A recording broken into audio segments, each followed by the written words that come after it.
Théoriquement, on n'a pas besoin d'une autorisation de séjourner sur le territoire lorsqu'on a moins de 18 ans. Donc les mineurs sont dans une situation plus favorable parce qu'ils ne peuvent pas être en situation irrégulière. Ouais.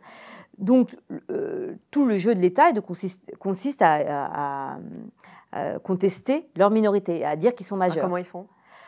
Alors, ils font soit au faciès, à Calais, par exemple, quand l'État a vidé le bidonville en 2016, ils ont fait une file, et puis il y avait la police et puis des dirigeants de France Terre d'Asile qui disaient, toi, là, non, toi, tu as une tête de mineur, toi, tu as une tête de majeur, voilà, donc ça s'appelle au faciès. Juste entre parenthèses, Terre d'Asile, c'est une ONG. France Terre d'Asile, c'est une ONG. Ouais. Donc en fait, les ONG collaborent comme ça avec l'État pour évaluer...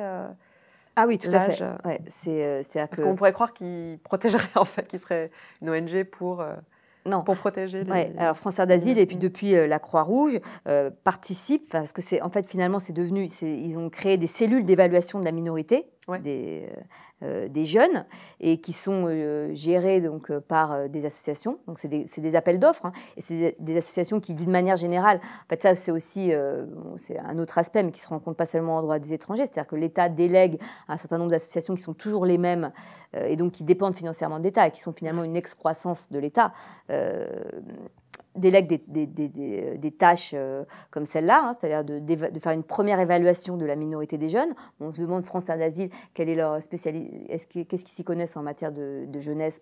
Pas grand-chose, donc c'est elle qui a été choisie après la Croix-Rouge, donc peu importe. De toute façon, parce qu'on part du principe que leurs papiers sont faux. Oui.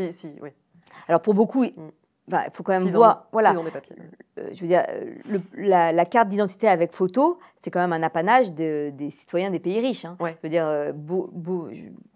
la majeure partie des habitants de la planète ne disposent pas d'un papier d'identité avec photo. Ouais.